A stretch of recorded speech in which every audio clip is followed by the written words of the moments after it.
Tuklasin ang ating aralin, edukasyon sa pagkakatao, kahalagahan ng buhay natin. Good day, peers! Welcome sa ating Agwa Teknolohikal Module 15, Edukasyon sa Pagpapakatao 8, unang edition, 2013, page 419 to 428. Sa module na ito, inaasahang malilinan sa iyo ang sumusunod na kaalaman, kakayahan at pag-unawa. Una, natutukoy ang kahulugan ng agwa teknolohikal.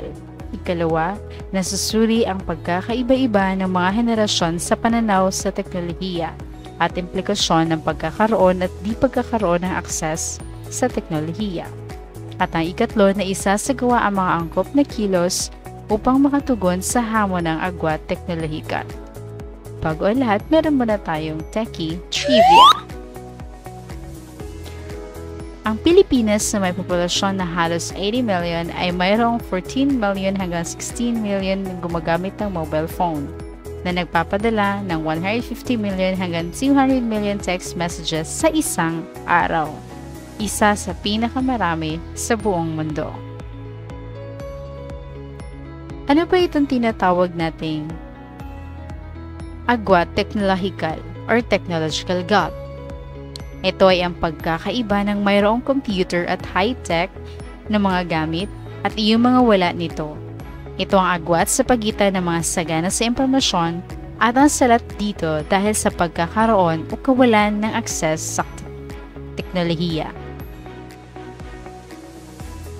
Mayroon tayong dalawang isyong agwa teknolohikal. Una, agwa teknolohikal sa pagitan ng mga henerasyon o ang agwat o pagkakaiba-iba sa pananaw at paggamit ng teknolohiya ayon sa edad.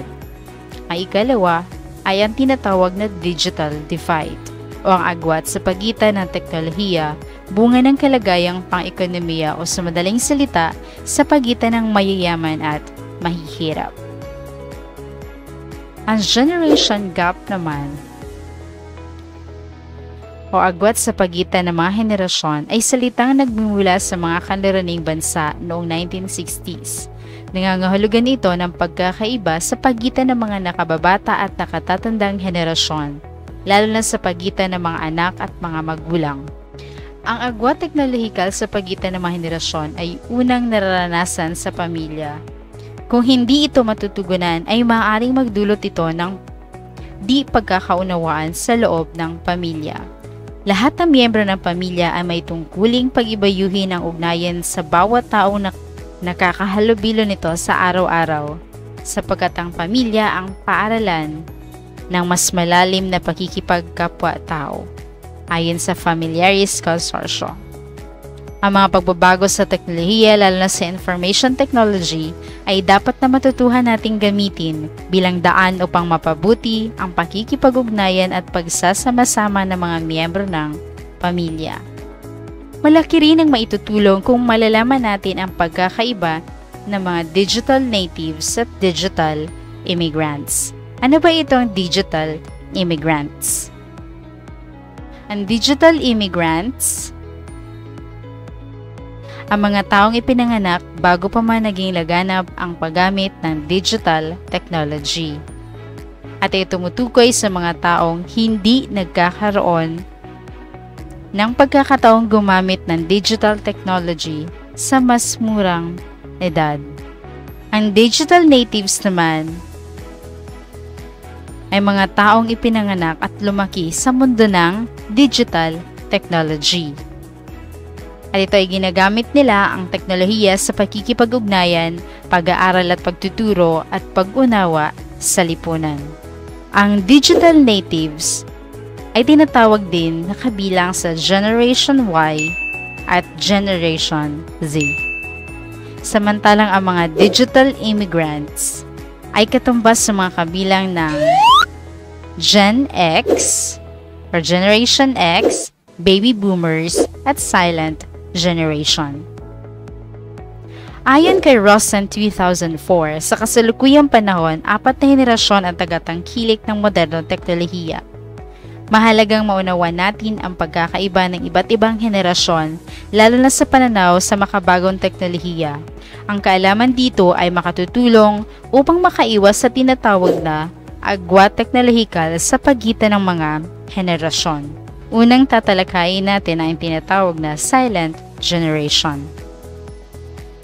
Ito ay pinanganak at lumaking walang makabagong teknolohiya. Ang henerasyong ito ay nabubuhay sa panahon ng tinatawag na Depresyon sa Estados Unidos at sa panahon ng ikalawang digmaang pandaigdig. Tinatawag din silang mga builders at war babies. Ang sumunod ay ang baby boomers na ipinanganak noong 1946 to 1964. Sa panahon ng kanilang kabataan, iginigiit nila ang kanilang mga karapatan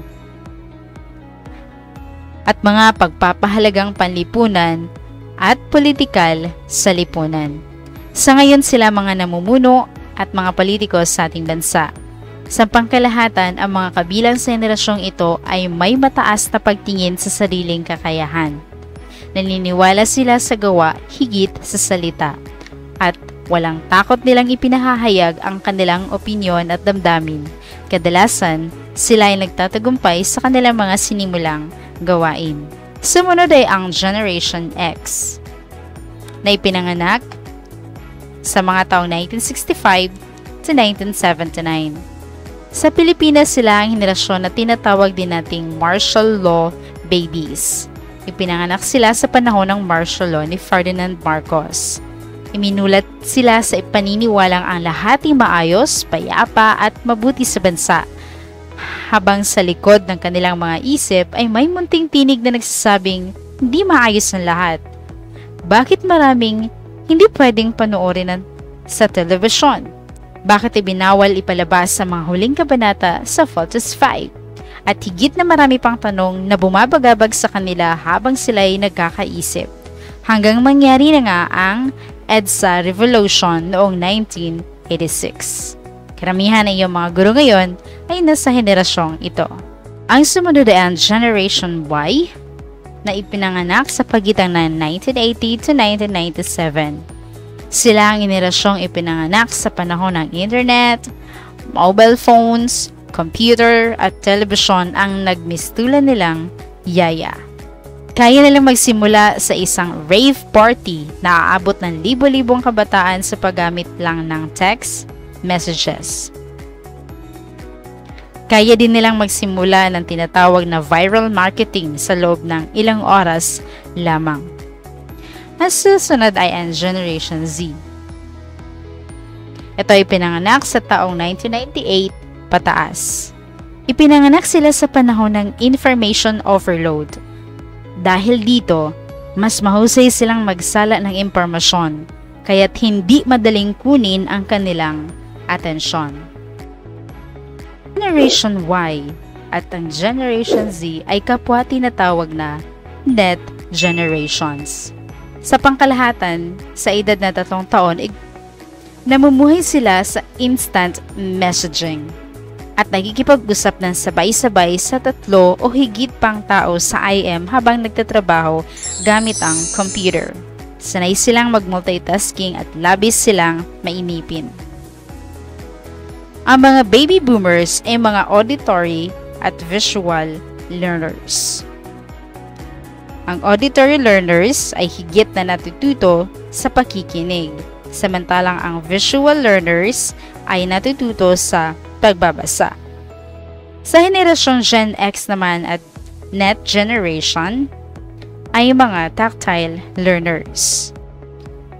Ito ay mas natututo sa pamamagitan ng paggawa o sa karanasan. Kapag ang baby boomer ang bibili ng bagong gadget, ang una nilang ginagawa ay basahin ang manual o kaya panoorin ng video instruction. Samantalang ang Gen X at Net Generation ay magkakabit na ng mga wires at susubukan na ang mga button nito. Trivia ulit tayo. Sino ang nakaimbento ng World Wide Web? Tim Berners-Lee, Tom Berners-Lee, Tim Berners-Lee, o Tom Berners-Lee. Diba? Ang dali lang? 5 seconds.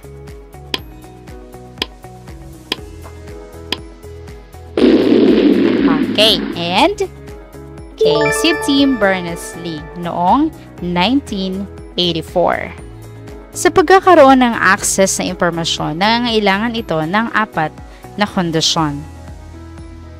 Ano-ano ang mga ito? Una, impormasyon o serbisyong magbibigay ng impormasyon. Ang ikalawa, may pag-aari ka o mayroon kang magagamit na kasangkapan o instrumentong kinakailangan upang makakuha ng impormasyon. Halimbawa dito yung mga computer, television, telepono, software o kaya ay modem. Ay ikatlo, mayroon kang kakayahan na magbayad o di kaya may libreng serbisyong nagbibigay ng impormasyon. Halimbawa, libreng cable o kaya ay internet connection. At ang pang-4, may kasanayan ka sa paggamit ng mga kagamitan o instrumento at software. Halimbawa dito yung pagiging computer literate.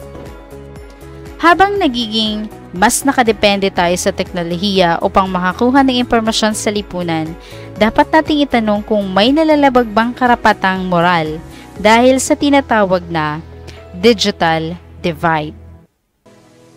Ano nga itong digital divide? O ayon sa natutunan natin kanina, ang digital divide o agwat sa pagitan ng teknolohiya, ibunga ng kalagayang pang-ekonomiya o sa madaling salita sa pagitan ng mayayaman at mahihirap. So ang tanong, may nalalabag bang karapatang moral? Kaya ano-ano itong mga karapatang ito? Una, karapatang legal. Ito ang mga karapatang ginagarantiyahan sa saligang batas. Ang karapatang moral ay maaaring karapatang magkaroon ng seguridad, mga kailangan sa pamumuhay, halimbawa sapat na pagkain, sapat na pananamit at tirahan, at ang pagkakaroon ng sapat na pangangalaga sa kalusugan at malinis na hangin at tubig. Sumunod ay ang batas moral. Ito naman yung mga karapatan na nakabatay sa mga pamantayang etikal sa halip na sa saligang batas. Sunod ay ang subsidiary moral rights. Ito ay isang espesyal na karapatang moral. Binibigyang proteksyon nito ang mga kondisyong kinakailangan upang maisulong ang karapatang moral. Ang karapatang makagamit ng telepono, halimbawa ay isang subsidiary moral right o pantulong na karapatang moral. Kailangan ito upang mapanatili ang seguridad. Halimbawa sa oras ng may kagipitan tulad ng sunog o kalamidad o kaya kung nanganganib ang buhay at nangangailangan ng tulong ng pulis o otoridad. Sa magkatuwid, ang pagkakaroon ng seguridad ay isang karapatang moral at ang pagkakaroon ng kakayahang makagamit ng telepono ay isang subsidiary o pantulong na karapatang moral. Tunay na malaki ang tungkulin ng pamahalaan sa pagtutuwid sa di pagkakapantay-pantay na ito. Ngunit sabi nga, paalala ang gamot sa mga taong nakakalimot o walang pakialam. Kailangan nating paulit-ulit na igiit ang ating mga karapatan, lalo na ang ating mga moral na karapatan. Ito si Teacher M na nagsasabing, ibahagi at isabuhay kahalagahan ng ating buhay, upang pagmamahalan at kapayapaan sa atin ay manahan magpakailanman. Thank you, stay safe, and God bless. See you again.